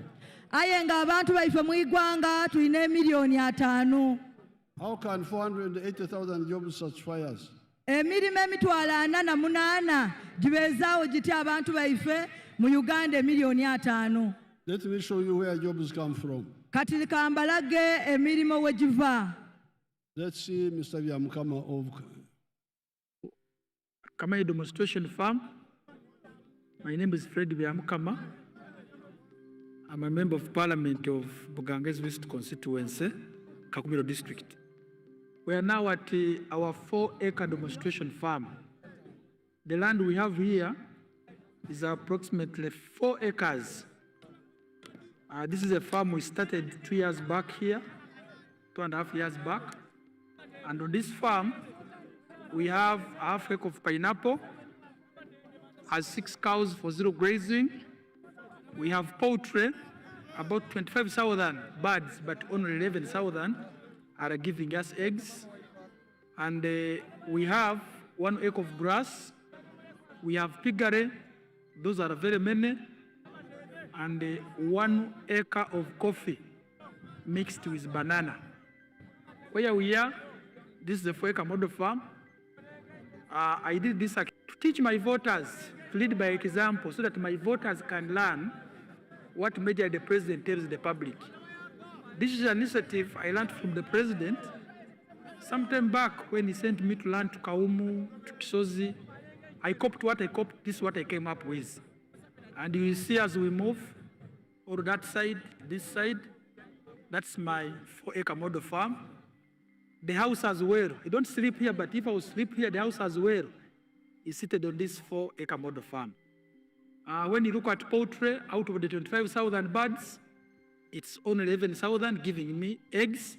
Others are soon giving me, and I get 302 trays per day minimally, because 11,000 birds are supposed to give me 366 trays. But because of the feeding method of deep litter, I don't get all the eggs. I get 302 trays per day minimally. Then I sell in a month, you can get a net profit of 55 million. Because you get 108 million, but you can't get all that. You have to buy feeds, pay workers, pay electricity. Remain with 55 million net pay. When you get the cows per month, these are 6 cows. Each cow minimally gives you 20 liters. So when you get 20 times 6, that's 120 liters per day. 120 liters per day. For us, a liter here is 2,000 because we sell each cup at 1,000. So you get 2,000 times 120, you get 24,000 per day. So 24,000 per day, when you multiply, you get about 7.6 million per month. But 7.6 million per month, you cannot save it. You have to get 200 to pay these workers, sometimes even the drug for spraying. That is zero grazing, you spray for ticks and other things. At the end of the day, you remain with a net profit of 6 million from the cows for zero grazing. So this is our grass. Here, 1 acre of grass. This 1 acre is enough feeding our 6 cows. And our cows are feeding well with this grass we have. When you get like the half an acre of pineapple per harvest, we get about 4.5 million and I harvest twice a year. You will see, even as now, there are those which I can harvest for my friends to take. When you look at the piggery, in a month, I can get about between 150 and 180 piglets. But those I don't sell, I give to my neighbors to rear. When you look at coffee, we normally harvest 12 million. We normally harvest 12 million from 1 acre because we're just starting up the harvest. We had the first harvest, and when you get about 12 million, but when you irrigate very well, and you have fertilizer, you get between 18 and 24 million. From 1 acre, coffee alone minus banana. And this banana at the end of the month, you can get about 1 million, 1.8 million. But I don't sell my banana, I use it for eating. So I simply get my coffee to ensure the other 12 million I'm telling you, which we are getting from this 1 acre, because we have tested it where you receive. And here. Now, that's what I wanted you to see. This young man started farming 4 years ago when he was elected to parliament. When he's the son of one of our old supporters who died a few years ago. Who died a few years ago. But when he was elected, his father brought him to me. When he was elected, his father brought him to me.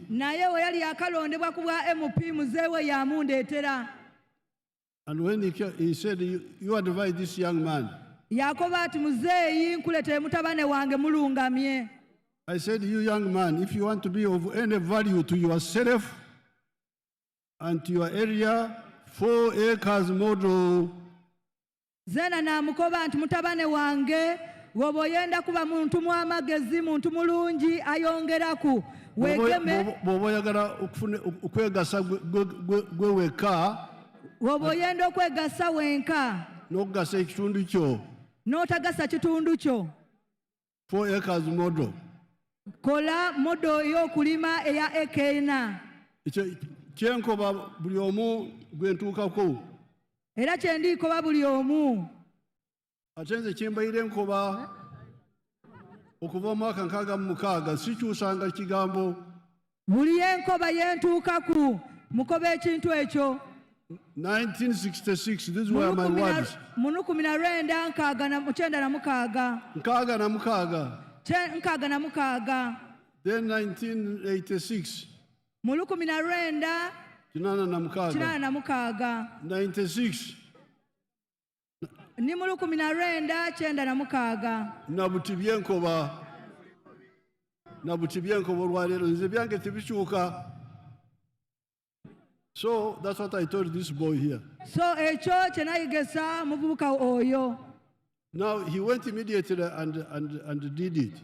Yasala wa mangu akasera kenaako yaja yakikola. So you saw what he has done. Coffee. Era mu bweine ekyo kye yakola yalima emwani. Bananas. Yalima amatooke. Pineapples. Yalima enanansi. The piggery. Yaba n'embidi dona yalunda. Zero grazing cows. Yaba n'enkoko n'ente. Zero grazing cows and poultry for eggs. Alina ente dalundirawo mu kiyumba ku eka 4. N'enkoko z'amagi. N'enkoko edimuwa amagi. The hens are giving him 302 trays per day. Enkoko dimuwa tray d'amagi 300. Mubiri. Na 3. N'ebiri. 300. N'ebiri. A day. Buli lunaku.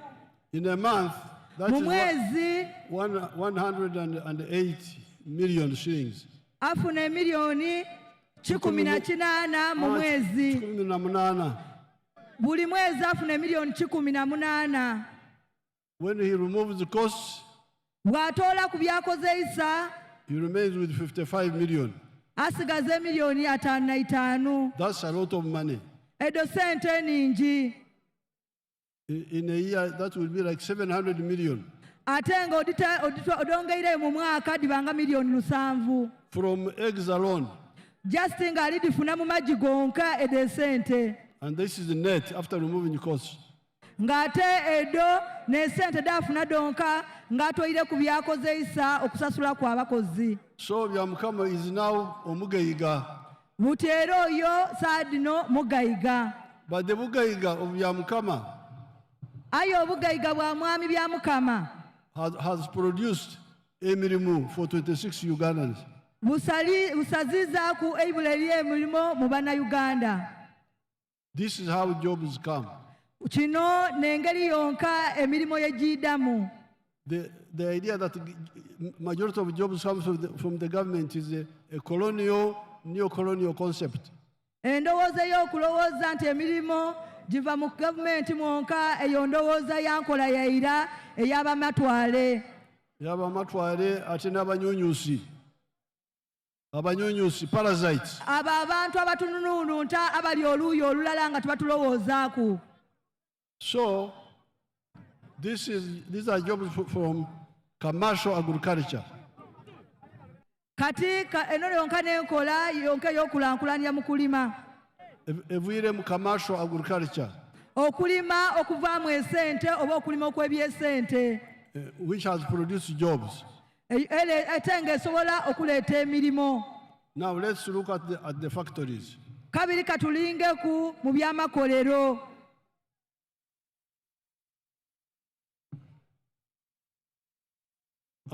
Freeze there. That's a town of factories near Mbale. Eyo be muli kubona ne factory ediri okumpi n'ekibuga kyaife eky'Embale. Ye town y'amakolero near Mbale. Neyo tawuni ekibuga eky'amakolero mu Mbale. These are new ideas. Dino ndowooza mpyaka. Because you remember your old towns, our old towns, were towns of duka. These were the old towns. Kubanga demweta tawuni no dode mbonamu amaduka amatontono. The bonaba batunda uzi, ebizugo, mafuta getara bichibi. Yatwagana tawuni yatweta tawuni ne dode mwaganamu amaduka gatunda bwito bizigo bintu bityo. When you go inside, how many jobs are there? Only one shop assistant. Bw'ogetegereza okujjayo okubona mirimo ki abantu baife gye bafuna mu butawuni obwo oyagana nga gyakuyamba ku buyambe ku maduuka. Now let's see one factory now. Kati ndi kubasaba musooke mulingire mbone eikolero irala wano. Freeze that one there. Those are jobs in one factory. Eri eikolero irala ayebona emirimo egiri kuweebwa abaana baife. Now these factories have just started coming. Gana amakolero gaakatandika okuyida. But they are already employing 1.3 million Ugandans.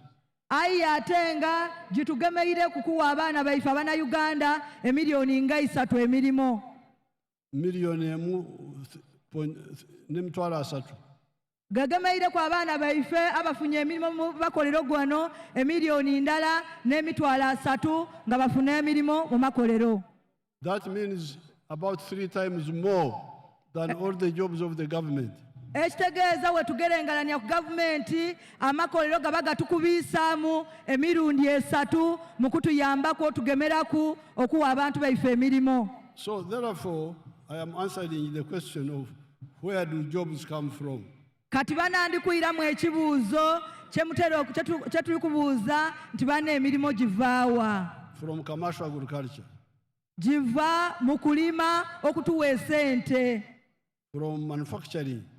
Java mu makolero agatukolera ebintu. And artisanship. Ebyemikono. Ate gava mu bintu ebyemikono. Services like hotels, transport and so on. Ebindi mu buweereza ng'ebya transport byona bituwa sente. Bituwa emirimu. N'ebyamahoteri. N'amahoteero gona gatuwera ku abantu baife emirimu. And then ICT. N'ebindi ng'ebya empulizaganya byona ebyuma bya karamagezi. ebyuma bya kalimagezi ebyuma bya kalimagezi byona bitugemeire kwa abantu okutuwera kwa abantu emirimu. So therefore, kati these are 4 matafari. Bino byona bikole itofaali erindi. These are 4 matafari. 4. Butigano matofaali 4. Erisooka peace. Eitofaali erisooka mirembe. Second, enkulaakulana. Eitofaali eryokubiri nkulaakulana. 3, obugaiga. Eitofaali eryokusatu obugaiga. 4, jobs. Eitofaali eryokuna mirimo. Now there are 3 other contributions which I will talk about in the press conference when I am here. Ekali amatofaali agandi nga 3 kwago NRM getaire ku Uganda. Which I will talk about when I address the press conference. Gendida okwongerezaku mbainonole ngogereku nga nfunyeyo akaseera ko kwogera ku nimwe mu lweko baana olundi. Abamawulire. N'abamawulire. So finally now, katinga the issue of free education in government schools. Ensonga ey'abaana baife okusomera obwereere masomero ga gavumenti. Since 1996. Okuva mu 1986. 96. I proposed free education in government schools. Twawa abantu baife abaana baife okusomera obwereere masomero ga gavumenti. It started well. Gakola bulungi. Kyatandika bulungi. Gatandika bulungi. But along the way, people blocked it. Aye makatikati eyo ebintu byadobankana mu kwawo. They started demanding school fees. Matandika amasomero ago okusaba school fees abazaire. And the children had to be thrown out of school. Children had to be thrown out of school. Kyaletera abaana baife abandi okuva mu masomero olw'okusaba school fees. Well, as you know, I am a fighter. As you know, I am a fighter. Ngawe mwidinze ndi mulwani. But I don't fight all the time. Aye tirwana buli kaseera. Most of the time I prefer to talk. Akaseera akasinga nsinga okwenda ino okwogerezaganya. Until it is impossible to talk, and then we sort it out in other. So I said, now how can I convince these people? How can I convince? That's why I started skilling hubs. And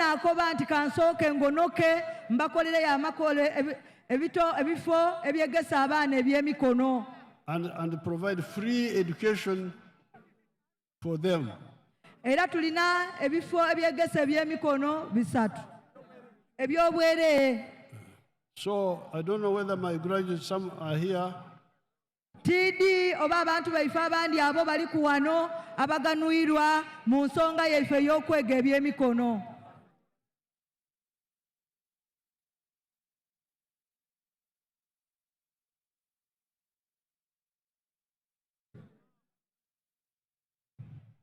Let's get testimony of a boy, one boy and one girl.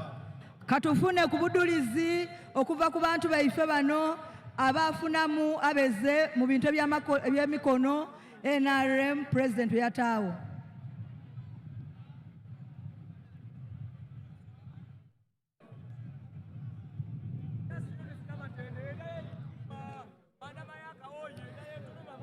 Ababusoga oye! Ababugiri oye! Honorable Namatende oye! Honorable Kachabeo! His Excellency, our President Museveni Abeo!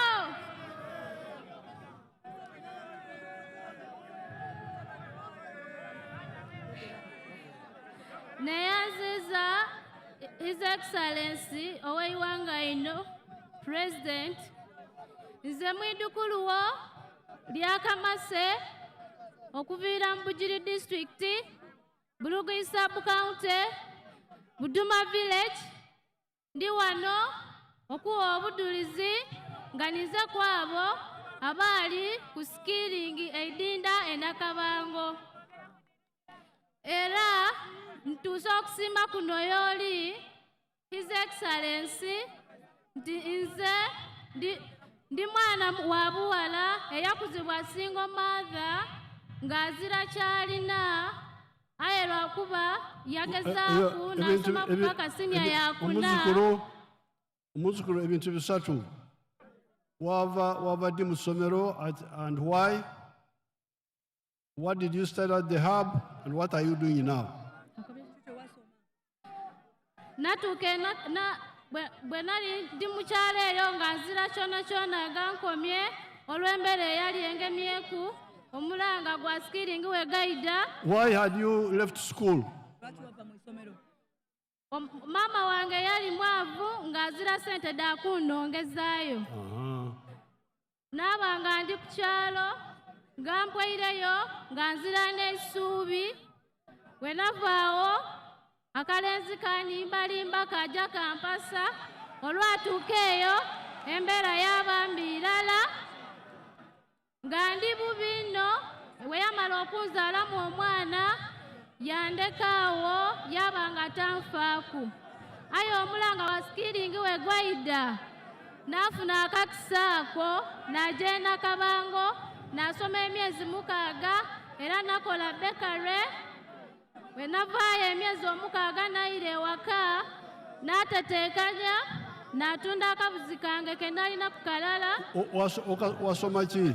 Nasoma bekare and confectionery. Okay. Kati bwe natuuka ewaka n'afuna akasente akatono n'atandikawo ka bizinesi kange ak'okusiika amandaazi. Okay. Kati amandaazi ago gensiika okuba nti batusomesa okwenda iwanga. Ninayo abaana 3 benkola nabo abafumba n'antambulizaaku okutwala eyo ku masomero ni ku maduuka. Era olunaku omwana atambuza yatwala ku maduuka mu 3 banaba production n'aba 5. Ed expenses dona bwe mbanga nditaire wale nga diweireyo nze nasevinga omutwalo gwange olunaku omwezi nafuna mitwalo 3. So era nebaza His Excellency Yoweri Kaguta Museveni. Kati osigazawo meka bw'okola ebyo? Osigazawo meka?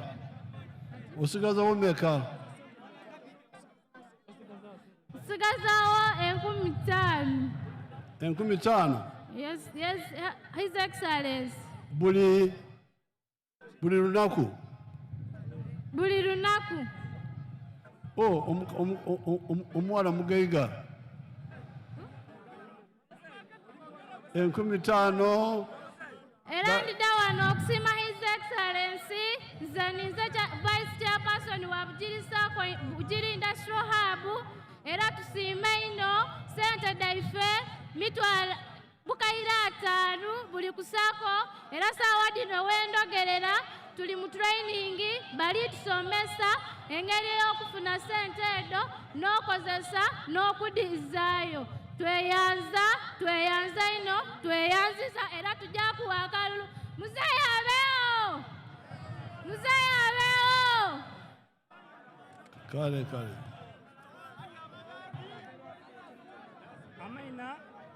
Amaina gange banita Buyinza Kenneth. Nvira Buuni Town Council. Nasoma welding. Nabano bantwala enakaba kyakola. Bwe natuuka enakabango nakola welding and metal fabrication okumala emyezi 6. Navaayo naira era we navaayo nafuna wenkolera. Buli wenkolera buli lunaku bampa emitwalo 15 mutwalo mulala kitundu omwezi n'emitwalo 45. Nkolesa ku mitwalo 25 nasevinga. Nakasevingawo emyezi 8 sofa ninawe milioni 2. Wenawo ntuuka okusiima esente de watuteera ku sako nga nze chairperson wa sako Bugiri district. Zena tujja kolesa sente edo nongere ku miliyoni 2 ntandikewo bizinesi yange. Kale, Baba ntusa okusiima gy'oli nti weebale ino era tusiima by'okola Mukama akuwangaaze otupulaninge ebisinga waawo. Kale. Now, thank you. You wait somewhere. I'll have a picture with you later. Munindire kukumirafu naye munindire awo twida kwekubyako ekifaananyi nimwe abaidukulu bange. Now, NRM leaders, abakulembeze ba NRM members, abawagizi ba NRM, njagala, I want the issue of the school fees to be discussed by all of you. Nende ensonga eno ya school fees tugigayegaye mu fena. I look at the school fees as a weapon of destruction. Nze ningira ensonga ya school fees ng'ekyo ekirwanisa enkola ey'okusomesa abaana okusoma. Ng'ekyobutemu eri okusomesa oba ebyendegeresa. Because you can see these children here were hopeless. Kati bw'olingira abaana nga bano abava wano baali baweiremu isuubi. But with just 6 months, aye myezi 6, you can see what they are doing musobola okubona bye balikola on the screen. Era mubone ku screen awo.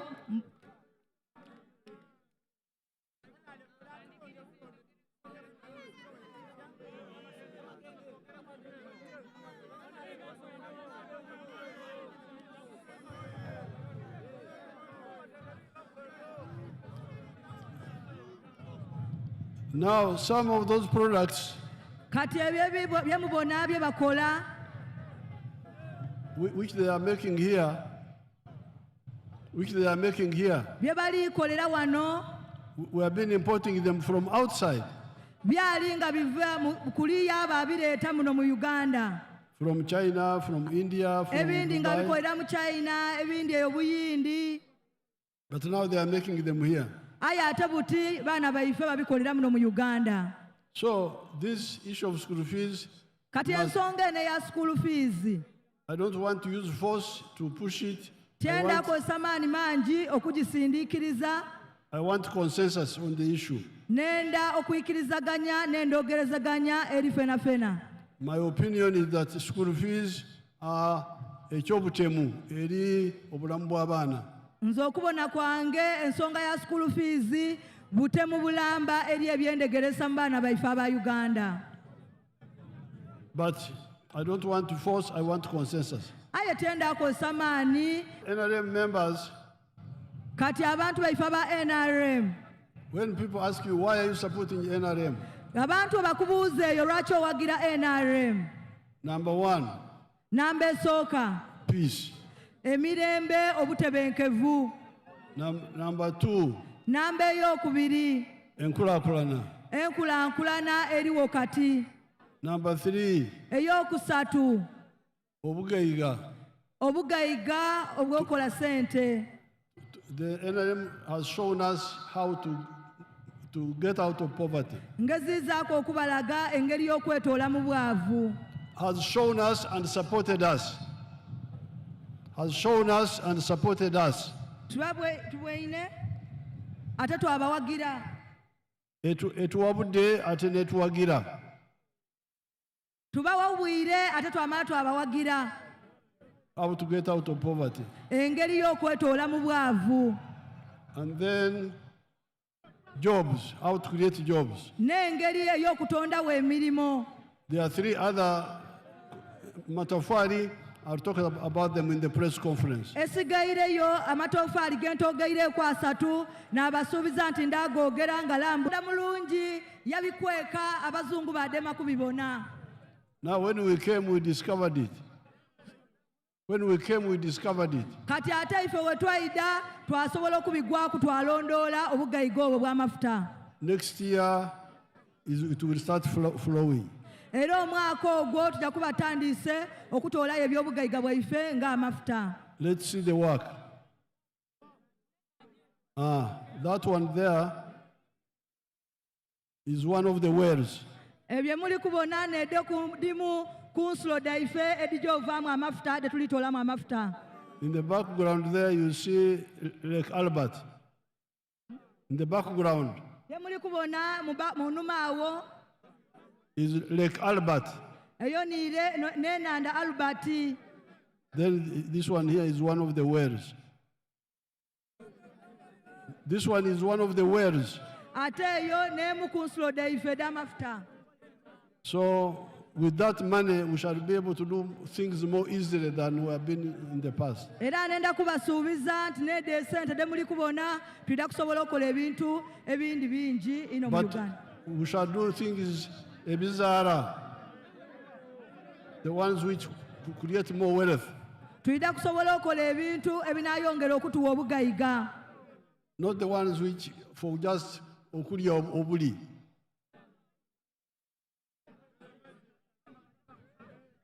Not just for okulya obuli. Ti kukola kulya bulye. So NRM oye. NRM juu. Bugiri oye. Oye. Busoga oye. NRM oye. Uganda oye. Oye. Voting for NRM oye. East Africa oye. Oye. Kibumba abakuume. Mukama abatukuumire.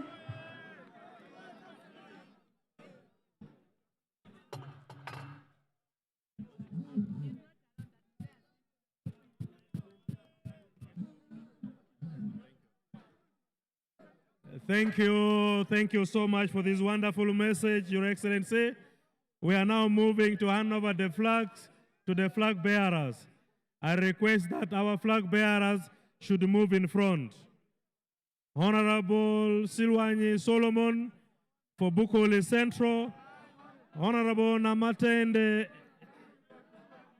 Woman MP, Honorable Okecho John Francis, Bugiri Muni North, and Mr. Mulumba David for LC5 Chairman.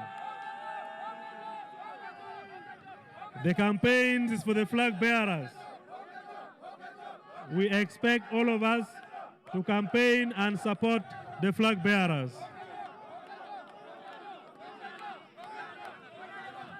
And the mayor of the municipality, the mayor for the municipality,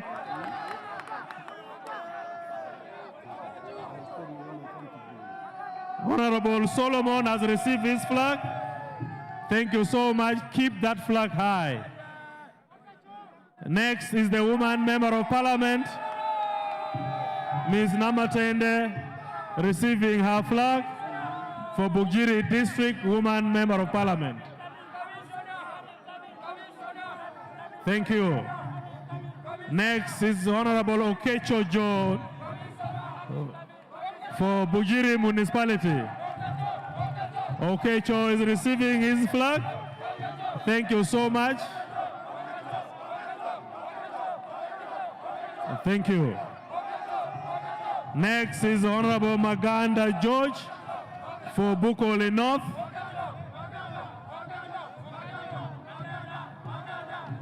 Maganda is receiving his flag, and we shall have the LC5 chairman, Mulumba David.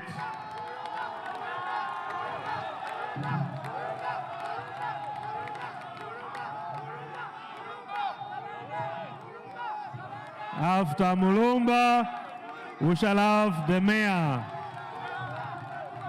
The mayor receiving his flag. These flags are very important to the party. Make sure we all support the flag bearers. We thank you so much for electing them. The president is having a group photo with the flag bearers.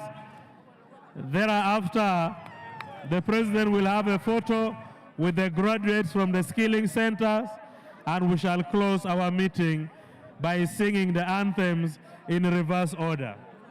The president has been joined by the first national vice chairman, Alhaji Moses Chigongo, and the regional vice chairman of the party, together with the Right Honorable Rebecca Kadaga, joining the president for a group photo with the flag bearers.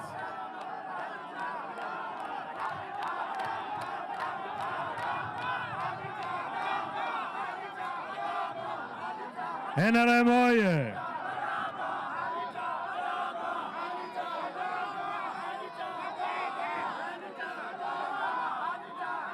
Thank you so much.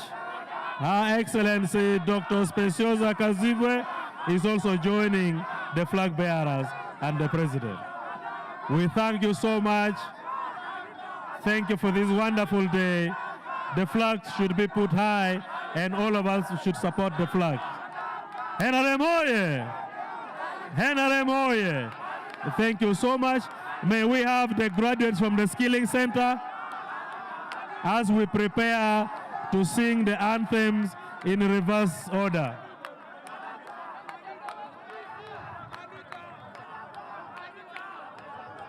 Miss Namatende, please come here.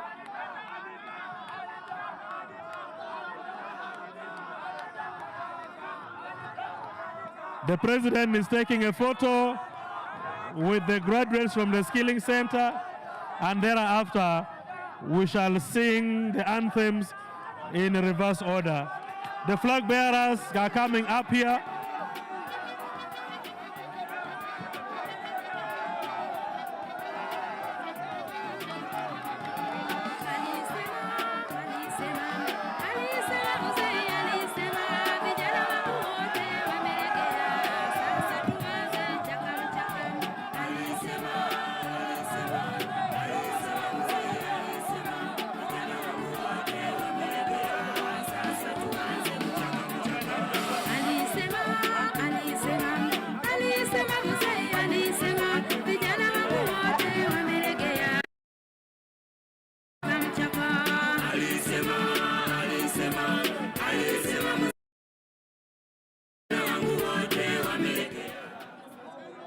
Now the anthems in a reverse order.